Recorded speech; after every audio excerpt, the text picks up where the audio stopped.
Okay, yesterday we took a look at this problem. I did not. I know, just dim it though so it doesn't burn out the bulbs. Yesterday we took a look at this problem, and one of the things that we found that we had to know was the difference between our moles and what's going on over time, the rate. So at time 0, how much product did we have? 0.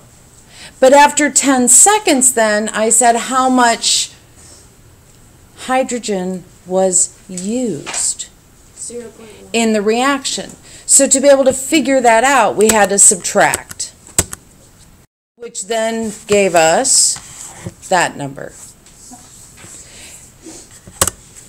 Once we figured that out, we were able to say, well, we know that because the mole ratio is 2 to 1, for every 0.181 moles of hydrogen, we could make twice as much of the hydrogen iodide. So those numbers we were able to put in. And then at 60 seconds, how much hydrogen was used? How did we find that number? 1 minus the 0.0. 1 minus 0.301. So when we had this number, so then we were able to take 1 minus the 0.301. We were then able to get how much hydrogen. Now, because the volume didn't change, instead of moles, we could think of this as, because the volume didn't change, Molarity. as molarity. Good. Now, if we know how many moles of hydrogen we have, we know this number, because it's that number. How are we going to figure out this one? Stoichiometry. We're going to use stoichiometry. So then all we had to do was multiply this number, the 0.6 that disappeared, by what number? 2. By 2.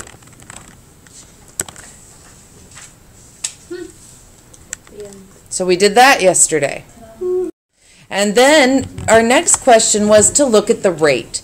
So first we used stoichiometry to calculate those concentrations. And then we had to look at the average rate. Now the average rate, we get that by connecting two lines, right? It's not instantaneous rate. It's nothing like fancy, awesome calculus. It's just draw a line of best fit, because any straight line gives us a wonderful y equals mx plus b equation. And we know that in y equals mx plus b, what is the slope? M. Yay! So that's how we got our average rate. So in this case, assuming a linear relationship, then we could say our rate, our average rate then, is simply 1 minus, I'll change my colors here, it's simply 1 minus these numbers over that same time period. And that's how much hydrogen was consumed. I put the negative sign at the top of this so I didn't have to keep writing, because the rate of consumption, why is it negative? Because it's being consumed. Right, and your slope then would be negative. It keeps decreasing. All right, so then I used Excel and finished filling that in. Now the rate of formation, why isn't it twice as much? It's because of the ratios. 1 over the coefficient. Right, because the rate, the average rate, is 1 over the coefficient, which gave us then that value. And then we just were able to plug them all in. Yay! Then you can graph it, get your line of best fit. Some of you said, hey, I didn't get a chance to write that. Did you want to write this?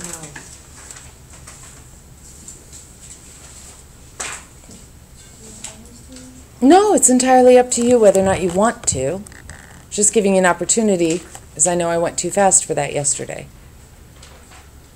And I have a couple people writing it, so I'll be patient.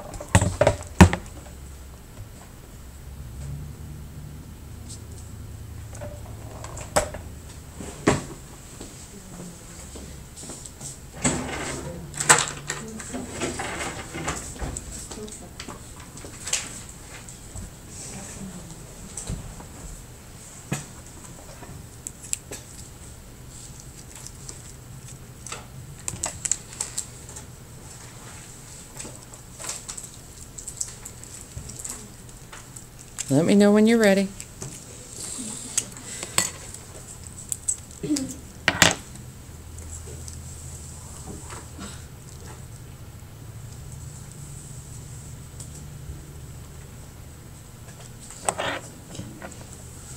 No, it's not going to kill you. It is not going to kill you.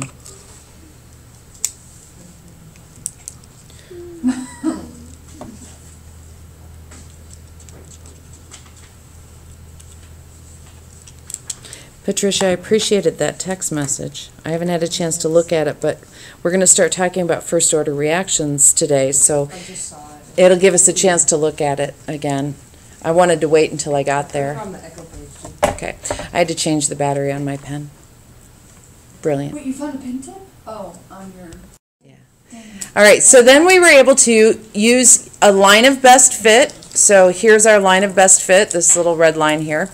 And using the line of best fit, then we were able to calculate the y, the slope value. Yeah, the slope. Gosh, my pen's funky right now. How bizarre. Are you doing that? Yeah, but it doesn't seem to be cooperative. Anyway, so this then, the 0.165 value, how weird. It's not calibrated or something. Anyway, the 0.16, oh, I know, the board was turned. Okay, no, the board was turned, and I'm like, whoa. It's like, you know, trying to write on a board that's sideways. Okay, so this number then becomes our slope, our average rate. Another average rate. And we noticed a relationship between the consumption value, the consumption? Consumption's one of The amount that was consumed versus the amount that was produced. What's the relationship? consumption's half. Yes, good. All right, so then we talked about instantaneous rate, and instantaneous rate allowed us to figure out the slope at any given point. And that's a nice use of calculus. And we can get the change in concentration at any one particular time. It's just the difference between an average rate and an instantaneous rate. And those are a lot of those math definitions that you should have seen in both pre-calc and in calc. Have you seen it in pre-calc? No? They haven't talked about rate and instantaneous rate in pre-calc? We've talked about rate, not instantaneous Okay. rate. Well, instantaneous rate is where calculus really starts to get beautiful. And they'll go more into that. But it's the instantaneous rate describes your slope at any one point of the curve without having to draw a tangent line.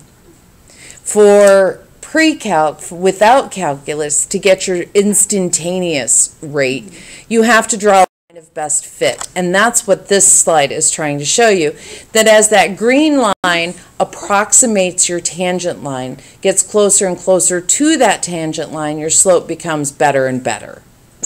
And that's one way to get the slope, the rate, the I feel like this has something to do with isotope. no, not at all. But this is one way to get the slope of this line, right there. Because this curve, this red curve, is obviously not a straight line. So to try to approximate the curve using a straight line is pointless. If I connect these dots from wherever my pen is, from here all the way down to wherever that is, trying to draw a straight line seems to be difficult today. There we go, that's better. It's so glitchy. Anyway, so if I were to draw that straight line, look at all this data I'm going to miss. And if I want this point in time, look at the deviation between these 2 points. I mean, that's huge. So the way to get around it without calculus is to draw a tangent line that approximates this point and this curve as much as possible. What calculus will allow you to do is you actually take the actual equation of this line, no matter what the line does, any shape of any line. You have an equation that will describe that line. And then once you find the derivative, you can plug in any time you want, and it will spit out the rate for that time. It's really quite cool. Yes. Don't you think so, Patty? Yeah. So if you knew the equation of this line whatever that equation might be, it looks like it's probably what? That equation for that line is probably a what? I feel parabola. It is a parabola, so it would be a negative, what, x squared plus, X plus or minus whatever. what, you want c? If you find the derivative of that line, plug in for any time, boom, you'll get the instantaneous rate anywhere along that line. Isn't it cool? I think it's very cool. All right, so moving on. But most of us aren't, so we don't have to worry about the first derivative. Again, just a different way to get the slope. You know, you draw a tangent line, boom, you're there, life is good. All right, then we went to this problem. And this problem wanted us to take a look at a couple of things. And what's been given in this problem is that we have the concentration, not the rate, we have the concentration of iodine as it goes from 1 to 0.8 in the first 10 seconds. How are we going to get the rate for iodine? How are we going to get its rate? 1 minus 0.68 over the 10 seconds. Well, you're close, but you're missing something. Okay? You're absolutely right. Hope wants to go, okay, well, we have 1 minus 0.868. But we're missing the 3. I guess I should do that to be consistent. Divided by 0 minus 10. And I have no problems with that, but you're still missing something. Morgan, She's missing the coefficient. what about this? You need to do the 1 over 3. 1 over 3. Remember that? Mm-hmm. Yeah. 1 over 3, because. We're looking at what's called, this is what's called relative, and I don't mean your brother, relative rates. We're looking at rates in relationship to one substance to another, which is different, Patricia, than first order and second order that we're going to get to. But we're just looking at relative rates between one and another.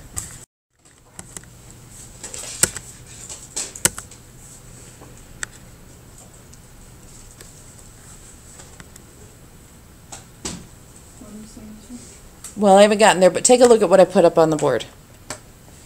Solve the equation for rate, and that's basically what I wrote on the last slide. And then you're going to plug those in, just like that. And you should have gotten that. 4.4 times 10 to the negative third molarity per second. Are we good? Good. Unfortunately, we aren't done. Because the question also asked for what? For each of the given, the concentration of iodine changes from calculate the average rate in seconds.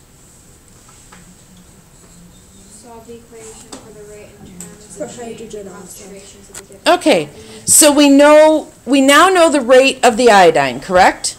Yes. All right, so somebody, again, tell me what the rate of the iodine is. 0.0044. Oh, I want it in scientific notation, silly. 4.4 times 10 to the negative third. 4.4 times 10 to the negative third is equal to what? What's that equal to? Needs to be 4.40. That's all right, whatever. And it's negative, right? Yeah. Because it's being consumed. I'm not worried about sig figs right now. I'm worried about the concept. But thank you, Morgan. You're right. Point for that. But anyway, moving on. So what is this number equal again? Iodine. Concentration. Concentration of iodine? That's the concentration? No, it's The No, rate the rate, at which it's being sorry. consumed. Oh, per what? per second. Per second? Well, this is meters. This is molarity. But there's more on this side. There should be more over here. What else goes over here? The 1/3. We needed the 1/3, right? Yeah. And probably, how about, instead of this, how about a delta T? And a delta here. So let me rewrite it so it's prettier, because we'll need that. And I don't care about those scales. All right, so we have negative 4.40 times 10 to the, was it negative fourth? Third, equaled 1/3 the change in the concentration of iodine divided by the change in time. Would you say that is a correct statement? Yes. All right, now, I just want you to ignore this part for a second. Ignore all that. Look simply at this equation up here. What is this equal to? We know that this is, and I should have a negative sign there. We know that iodine is being consumed. We know hydrogen's being consumed.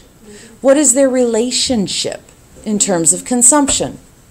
Is it negative 1/2? So this is going to equal negative 1/2. Change in Where did you hydrogen. get, where did you get the 1/2? Where did you get the 1/2, Hope? There.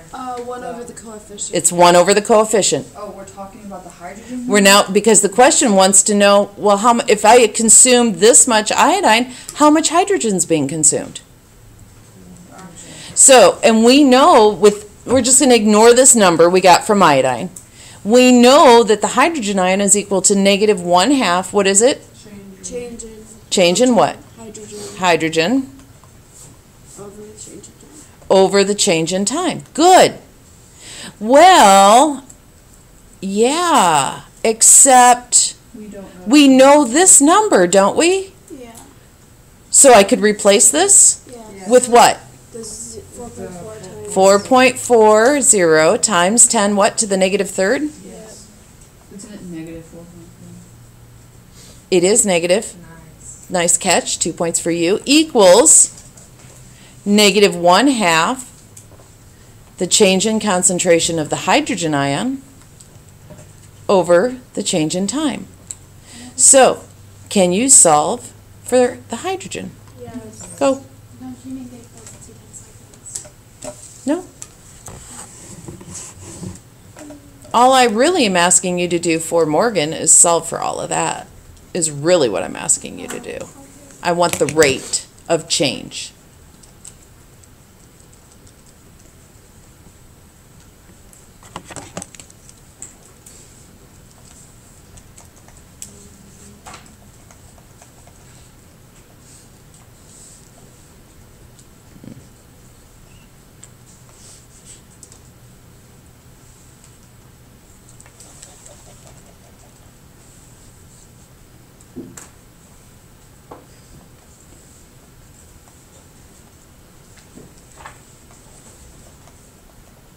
So what does that equal, folks? Well, is it negative? Yes. It should be negative, yes. Negative 2.2 times 10 to the negative. Negative 2 point, no, it's not. That's what I got. No, it isn't. Look carefully at your algebra again. Uh-oh. Yeah. Yes, Patricia, you are correct. Yeah, well, I need to put it in scientific notation. Was it negative 8 point? I didn't get 8 negative, times though. 10 to the negative 6. Actually, technically, it should be positive. It should be Yeah, positive because you have to because- divide the. Yes, and technically it should be positive and technically it should be negative because it's being consumed. Think about what you're doing. But we're yeah, so if it's consumed as Okay. negative, we produce it's positive. Negative third, right? No, second. Oh, second? Second. Thanks. Yes, technically, we took the consumption, right? Yeah. And yes, there's negatives on both sides. They should cancel out. You end up with a positive, which is why you said technically it should be negative. However, we also know it's being consumed. So it is a negative rate. And I'm sure we could rationalize those negative signs somewhere and make them work nicely, but let's think logically. Use common sense. How's that? Now I'm going to show you something. Does this make sense how we got this? Okay, but then let me show you something that's crazy that I did. Yeah. And I don't think it's as clear, but I don't know why I did it. But look what I did. Oh boy. Why? Well, I can yeah. What? Do you want to see that again? You got 10 to the third and you wrote down 10 to the second before. It should be 10 to the negative third, shouldn't it? Yes. Good catch. 3 points for you, or 2 points, I don't care. Wherever my pen went. Lost my pen again. Pen. All right. Don't tell me I lost the battery. Anyway, is that all good? You too. Peachy Kino? Last problem. How would you write the relative rates? Go ahead. That's what the question's asking you to do. Okay. Give it a try.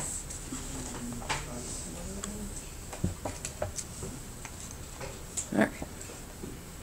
Who's got it for hydrogen? I do. What do you have? I have 1/2 change in hydrogen. 1/2.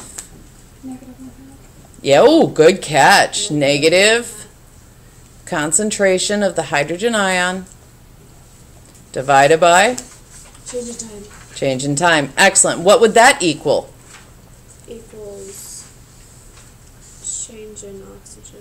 How would we do the oxygen, Summer? You do it. Isn't it just 1 over It is, so can we ignore it? negative? Yeah, I got the negative. Keep going. Yeah. No, you can't. I don't know. Yeah, you can. Okay. 1 over 1's 1, so ignore it. What else should I write? Change in over change in time. Great. And what's that going to equal, Michaela?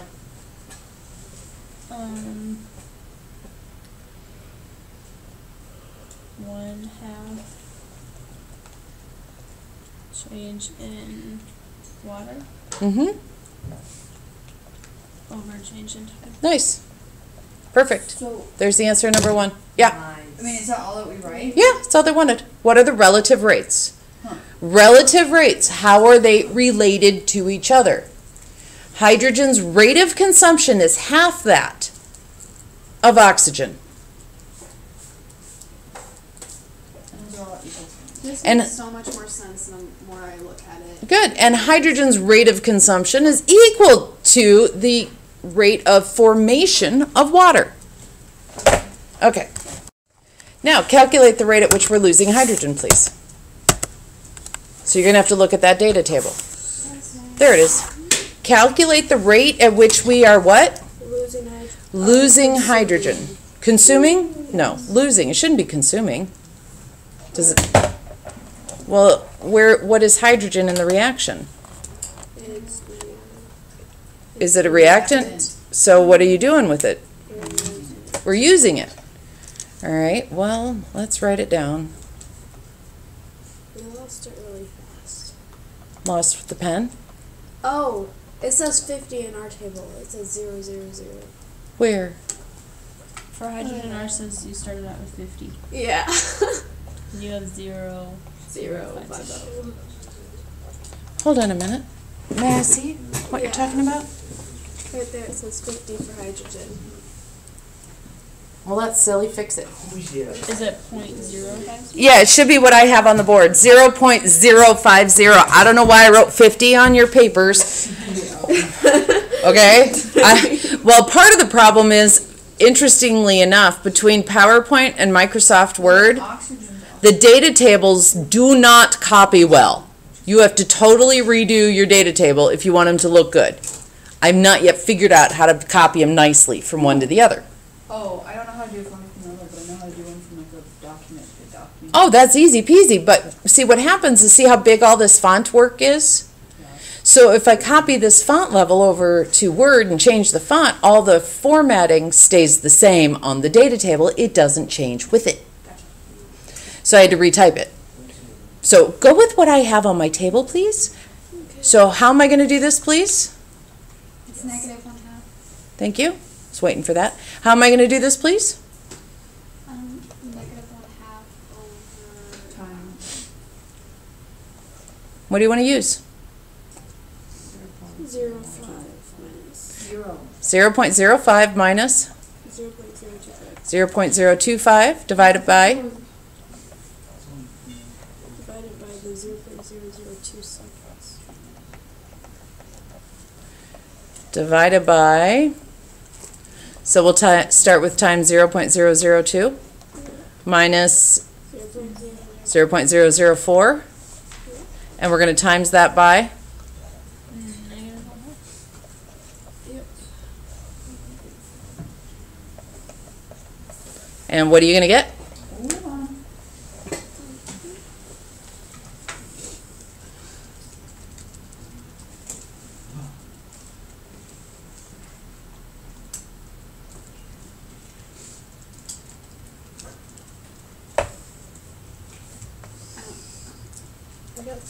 You got negative. Yeah, I got 6.25. I don't feel like that's right for some reason. What'd you guys get? Negative what? 6.25. 6.25? Units, please. Yes. Molar per second. Thank you. I keep on thinking it looks like miles per second, meters per second, and I look at it and I'm like, no, it's the same right. Any questions on? All right, based on the coefficients alone. Summer, you had a question, hon? Oh, I thought I was just asking. Okay, good. Just making sure you're okay. All right. Based on the coefficients alone, so we're looking at relative rates. What is the rate of oxygen between that time?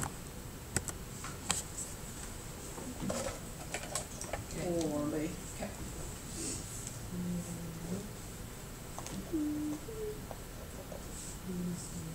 Bless you.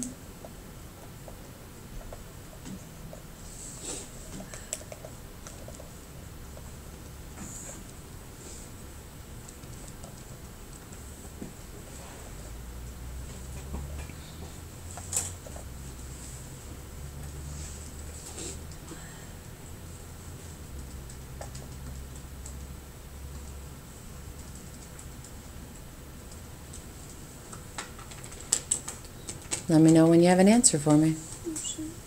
Bang.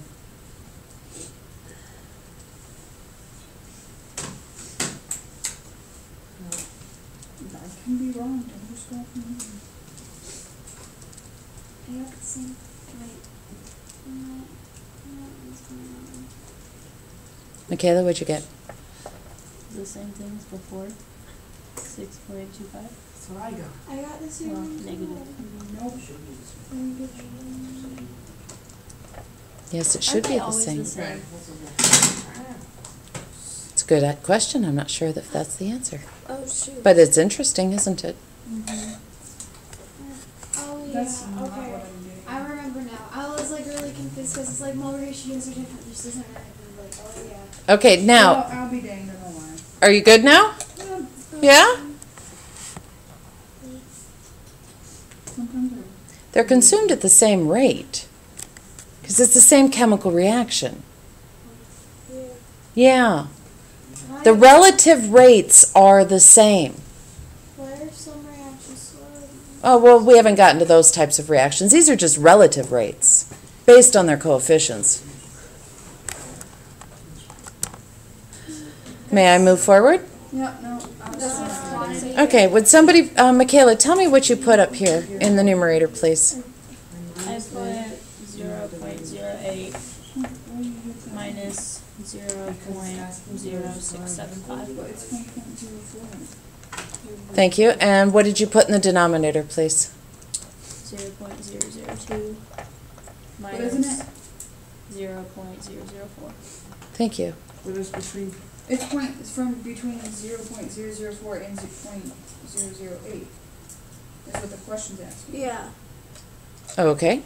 Oh, So, what is in the, so if for that, what are we going to put in the, so you're saying that the time frame is supposed to be between what? 0.004 and 0.008. So we want to know between these two numbers and then between these two numbers, correct? All right, I got a weird number. that's okay. So what did you put in the numerator, Hope? 0.004.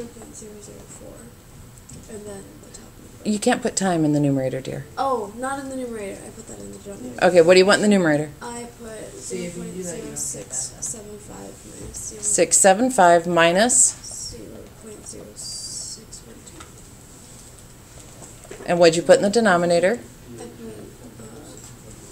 put 0.004 because that's the difference. It's not And what do we get now? Negative 1.58. 8. 1 point what? Yeah, 1.58. 1.58? Yeah. Good. And this is over a different time frame, correct? Yes. And why would the rate for this time frame be less than the earlier rate? Because reactions slow down. Like they That's right. Reactions slow down as they proceed. Because So it was kind of cool that we had an answer for an earlier time frame to look at in comparison to a later time frame. And you can see the slowing down as they are consumed. So that's kind of cool. What was that? Do I want to know? I keep saying like yes, and then I say Oh, they laugh at you. That's all right. All right, so we got this part, right? Reaction rates and the coefficients. They're relative rates. So here's the rate of the reaction for B. From here. And as something reacts, something forms. Yay! Oh, banana, that's from banana. Well, that's kind of what we just did, isn't it? The rate of the formation of B and the rate of the loss of A. Didn't we just do that? Yeah. Are we good with that? does it change when you have more than one product? We're getting there. But relative rates, no, Morgan, they don't change. Okay. They don't. This is exactly what we were doing. What did we use in the numerator instead of all of these words? What did we use? Delta. Delta concentration of whatever you're making. Good. That's what we did before all those words. Equals the delta concentration of A. So, I mean, it says the same thing, and we put the coefficients there, correct? Okay. Mind you, these are relative rates. Relative rates. So the zero, what's the change in time that we're going to be using? 0.002 seconds to what? 0.004 seconds. There we go. oh, we're not using that little guy. Oh, No. Oh. Using from question 1, what is the rate of formation of water production? what? Okay, I'm using some of the different things.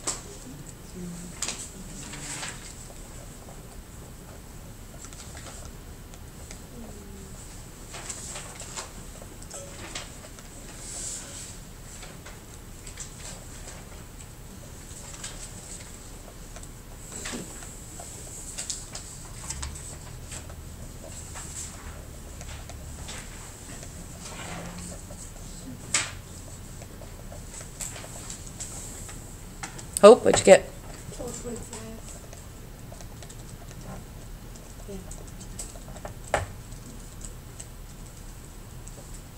What'd you get? No.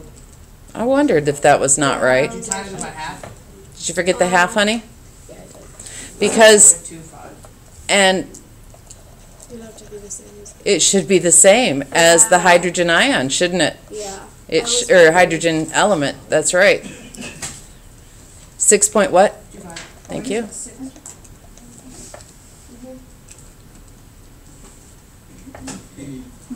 Because this was the same as the consumption of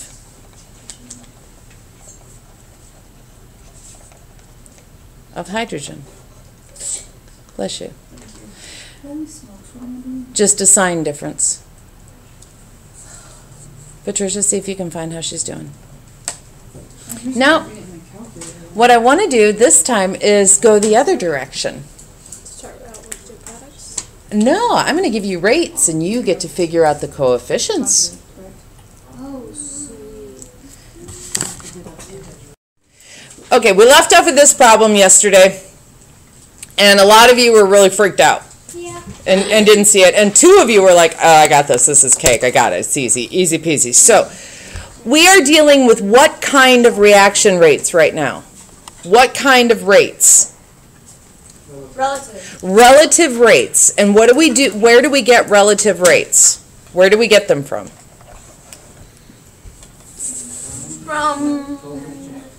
From what? The balanced chemical equation. Good. So that's where we're going to get relative rates, because relative means based on one another are the relative rates. So we know that we have certain relationships with those rates. And if I asked you to write, what is the relative rate in terms of A, what would you write? 1/2. 1/2. What else? Over the concentration. No, not the concentration. The change in moles rate. The change in the concentration of A divided by the time.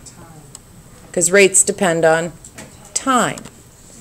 So that is one rate that we have. From this problem, what did they tell us that was equal to? Yes, that was equal to this number down here, the 0.05. Correct? Yeah. Okay, we've got that. But we also know that 1/2 the change in rate of A, and I'm just, because I don't even have a pen today, I'm using the mouse, and I'm not doing too badly, but just to save energy and time, I'm not drawing all the rest of the crap here that I should. But relativity we know is equal to what? Let's look at B. What is this equal to? Because these rates are related. Yes, Brittany? It'd be 1 over n equals, and again, I should write the rest of the concentration crap, but I'm not, B over T. Correct? Okay. Do we know this number? Isn't it 0.0? Yes, it's right here. We know this number. Do we know this number? 0.00. No, it's 0.1. So all we're solving for now is n. Go. Solve for n. You know this. You know this. Can you see my mouse when I circle something? Is that showing? Yeah. You can see me go swirling around it. Can you see that? Yes. Okay, good. That doesn't record, by the way. When I do that on the recording, that circling doesn't record, so I wasn't sure if it was projecting. So if you know this number and you know this number, solve for n. Do you want me to substitute for you?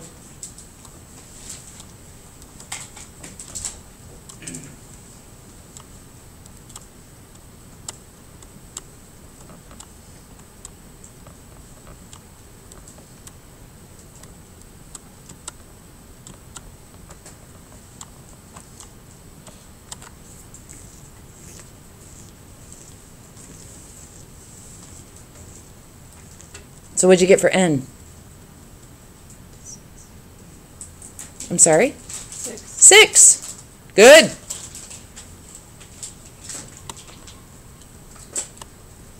Now, that's the process you go through. Now you can do the same thing for Q and the same thing for R. Now is it clear? Do you go from like D to C and then Oh, C to D? I would probably just stick with A, just because I can. Okay. You know, I'd probably then take the 1/2 A over T equals, and that's just this number. You know, equals 1 over, now I do Q, equals what, 0.075?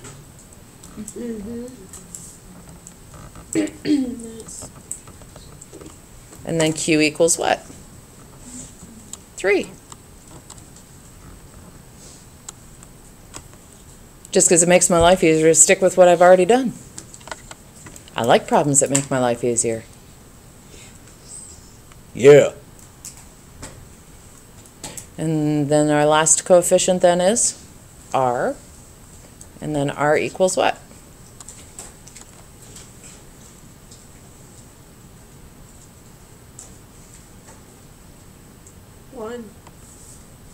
Awesome. What was that?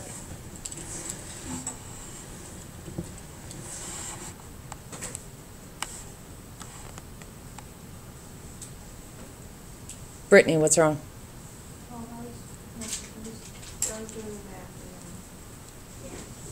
We're good? Good. I'm just making sure. Since I wasn't crunching the numbers, I saw that face and I was starting to freak out for a second. Okay, just making sure that we're all good. Now, is it clear? I know, it was really hard when I said, see what you can do with it, right? And then I explained it and you're like, oh. I feel dumb right now. Well, we had talked about that just before this, and we didn't realize that's what we were supposed to do. Sure, no, it's okay. It's okay, but that's why I came back and said we should start with this problem. And then I think somebody said to me, can you start with that problem? Like, yeah, I was planning on it. I wasn't going to leave you hanging. All right, good to go. What happened to erase all ink? Oh, I know why it's still the same slide. Okay. Rate laws. Are we ready to like that? Skip it. You can do it for extra credit. How's that? Rate laws. What we've been doing so far are relative rates. How one thing changes in a reaction compared to another thing. That is not the same thing as rate laws. Something different entirely. Previously, we just looked how one thing changed in relationship to another on a chemical reaction. But that's not the same as what we're going to talk about today and tomorrow, and maybe even the day after that. And it's what your lab's about, which is rate laws. There are 3 types of rate laws that we're going to deal with: first order, second order, and zero order. One thing you need to know about rate laws, number 1, hugely important, reactions occur because of collisions, is the current theory. Remember, we're talking about little tiny electrons and atoms. Why is it the current theory? Well, because it's the best theory we have so far, but it wouldn't surprise me if they decide, they being scientists smarter than I, decide that reactions occur by a slightly different method, but right now we believe it's due to collisions. That's part 1. When did they come up with that theory? I don't know. Find out who did that. I don't know. Number 2, more concentration you have, the more collisions are possible. So the rate is more. So it does depend on how much. And it makes perfect sense to me. If you have 2 little atoms in a container, they may or may not find each other. But if you have a mole of atoms in a container, it's much more likely that they'll find each other. And if they find each other, then they can collide. If they can collide, then they can react. But if they don't find each other, they can't collide and they won't react. Did I put all those words on your paper for you? Yep. How nice of me. In some reactions, the rate is directly proportional to the concentration. Did I write that down? Yep. Man. And look at that. That line shows directly proportional. But not all reactions. Sometimes it looks like this. What kind of curve is that?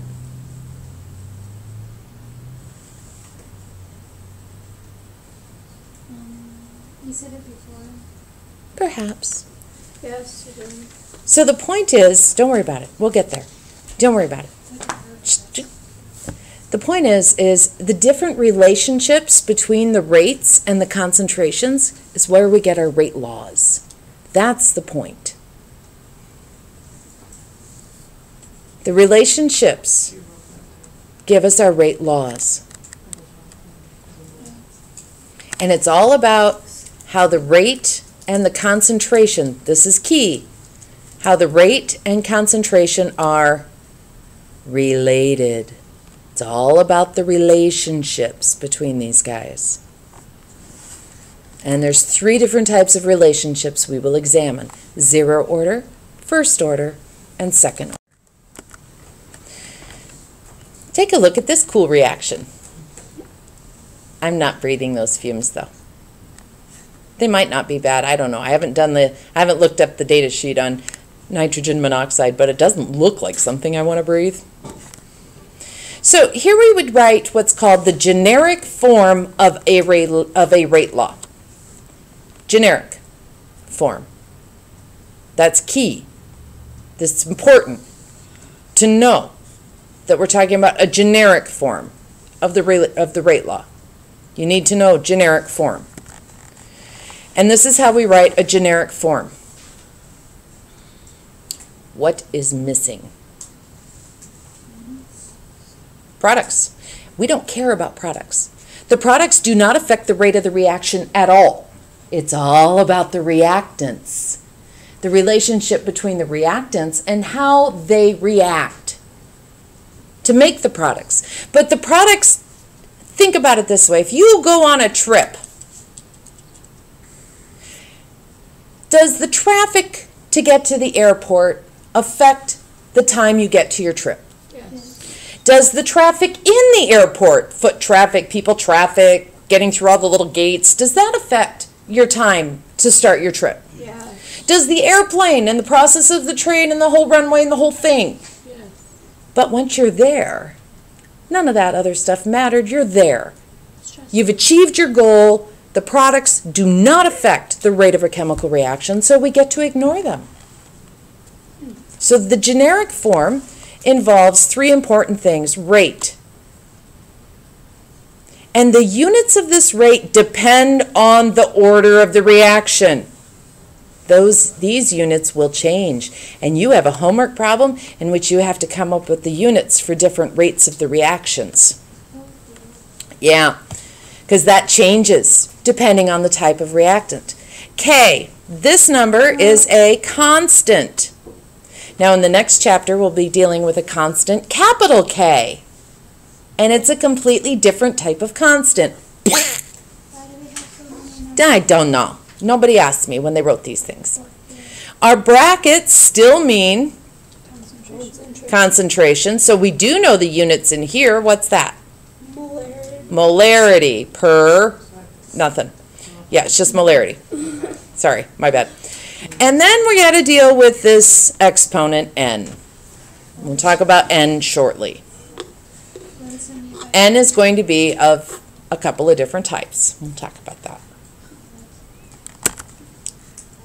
Is this like gonna go like with acid base? No, not at all.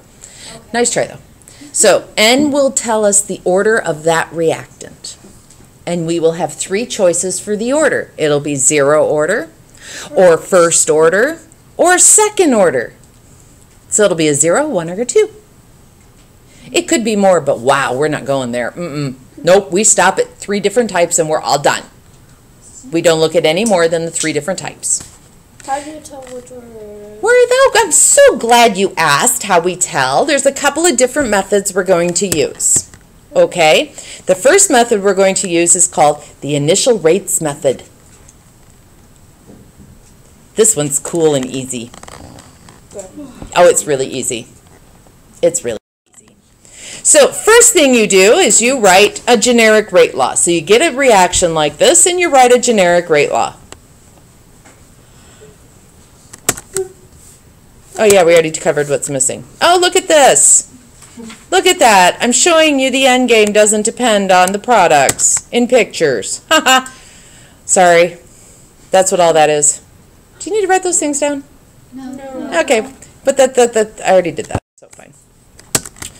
Okay. Please pay close attention to this. Because kids mess this up. See this N? Yes, That's this N? yes. It cannot be written from the equation. It must be experimentally determined. That N ain't got nothing to do with the reaction. None, nothing, nada, not, no. Had nothing to do with anything in that chemical reaction whatsoever. Don't even think about it. Don't even use those freaking coefficients for this. Don't do it. That sounded bad. It's your zone. And we recorded it too. Okay, anyway, that's N. How do you determine N? By the experiment. An experiment. Now, Nice. this reaction, these reaction vessels down here are from this reaction that we're looking at, interestingly enough. And what do you notice about the color? It gets lighter. As the reaction proceeds, there's a color change, and that's what you're going to be doing in your lab, but not with this one. Because there's a law called Beer's law. I'm serious. spelled just like a beer, but Beer's law says you can use absorption of light is directly proportional to molarity. So this one, High molarity? well, what about how much light would that one absorb? That'll absorb more light because the darker the Oh, color that makes the more sense. light. It does, doesn't it?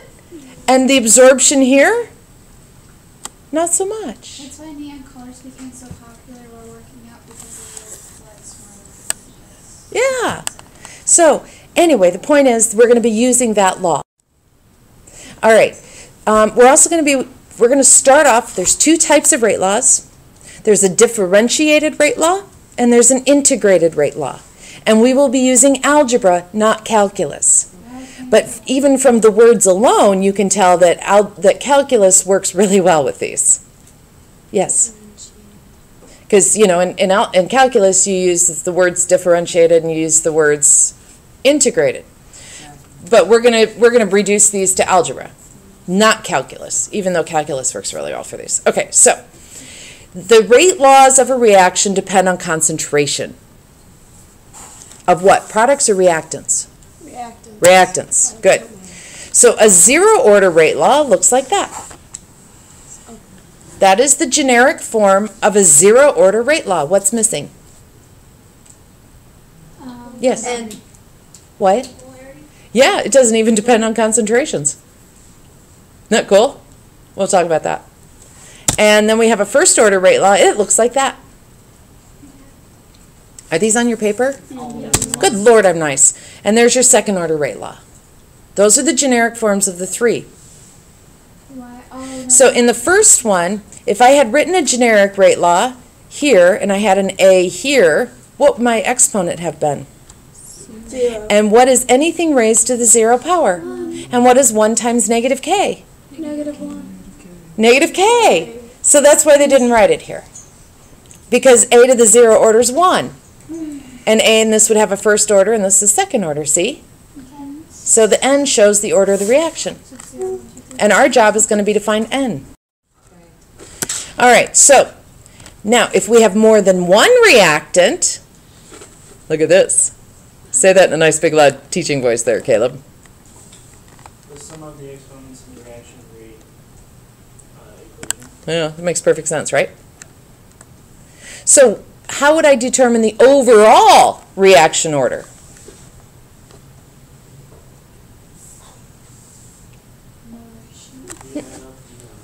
Yeah, the N and the M. Yeah. So this reaction could be 0 order in A, it could be second order in B, and then your overall reaction would be? I said 0 order in A. This reaction could be 0 order in A, second order for B, and your overall reaction is? Yes. Oh. Isn't that cool? It is easy. All right, number 7. Okay, how do the exponents in rate laws compare to the coefficients in a balanced equation? They don't. They don't. They don't. They don't. Don't do it. Okay. That sounds so I'm gonna bad. write that. That means bad. Why? Okay. Why? Times 3. Because they don't, pretty much. Don't. I just really want to hammer home that the coefficients don't have nothing to do with n. Just I put love they how don't. You said it 3 times. Don't do it. Add Again. it with another one. All right, so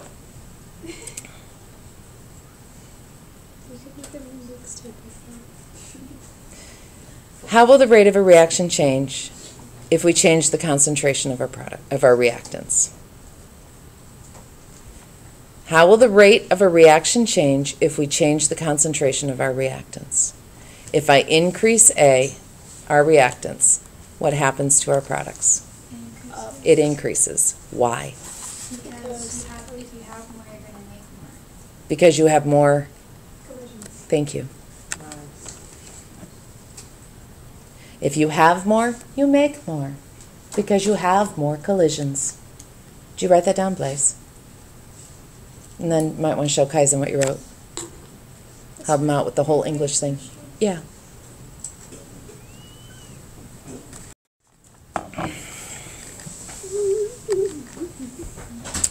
If you're done writing that, please write the generic rate law for this equation, for this reaction.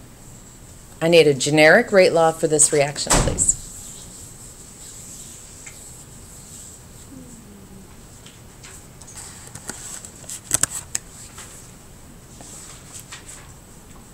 And you should have written that. Oh. So we don't use the numbers? No, it's a generic rate law. We have to fill in the numbers. We don't know the numbers yet. Okay. Okay? Okay. Is the little a the same as the little n? Yes, the little a is the same as the little n. In this case, this could have been an n. Probably for consistency, I should have made that an n. 3 points for you. No, not for a generic rate law. Is it negative on all three? Yeah. Okay, then go ahead and put a negative in. My bad. What? 3 points for you. Nice. Very nice, very nice. Because I'm not perfect. Wait, why did you scratch it? Oh, because I had a small a, and Michaela asked me if the a was the same as the n, and I said yes, and for consistency, I probably should have put an n. But we will be using a's and b's from now on, just to let you know. It is the same, and I'll be using a's, b's, and c's. Okay. Okay? Just let you know. So maybe in the beginning, I should have put a's. Whatever. Okay, here we go. Now we're going to find the value of k. Any ideas based on this experimental data? Experimental? Yes. Because remember, you can only determine the little a by experimental. Okay, so let's look at something like that. Take a close look at what I just wrote down. Is it on your papers? Nope. Write it down. Caleb. Yeah, Caleb. He's zoning out the window again. Shouldn't you have a negative k? No, not really. So don't put it. You can if you want. I'll show you why in a second. I don't know if you want me to put it. That or is not. really confusing. Fine, I'll put it in. But I'll show you why I said it doesn't matter right now. Is it I because know, if but they're just 'cause all you put it on the negative other k, ones, I that'll wanna be put it there. positive? Well, yes and no. Okay. You're so indecisive. Okay. The problem with finding K, if you look at this chemical reaction on trial 1, look at trial 1. Do you know the concentration of A? At its initial rates, so the sub-zero means at the beginning. Yes. Okay, do you see that? Right here, we got this little zero, Yes. original, time zero, at the very beginning. That's what this means. Because this is called the initial rates method. Okay, so that's what that means. Now this is one experiment. Number 2 means experiment number 2. Number 3 means experiment number 3, so this was run 3 different times. Okay. In the first experiment, I know the concentration of A, correct? Yes. Yes. Done. And I know the rate, correct? Yes. But I still can't solve for K because You don't know little a? I don't know little a. But so I have to find little a before I can find K. correct. So what I can do is look at 2 different experiments. Because do I know rate number 1? Yes. Yeah. Do I know rate number 2? Yes. Do I know this? Yes. Do I know this? Yes. Is K the same? Is it a constant? Yeah. Oh, so what's K divided by K? K. No, it's not. What's K divided by 1.5. What's K divided by K? 1. Oh, look, it drops out. Now your only job now is then to solve for A. That's funny. So stuff in your numbers.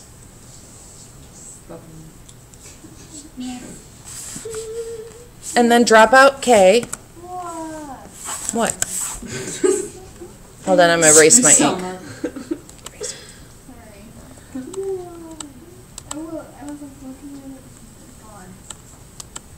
It came back, sort of. In a new way. Yeah. Boom. Oh, it'll go away. See? I don't, see, because if it had been negative, and then it still drops out of there, see, so, there.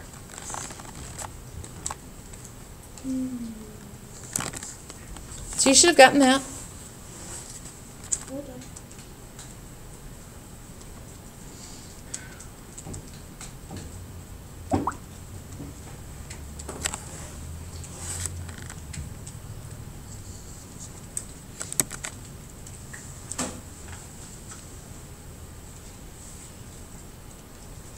See.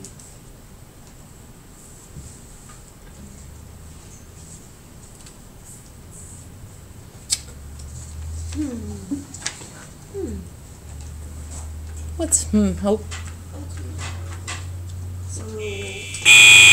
Second mother one? Is that a fire drill?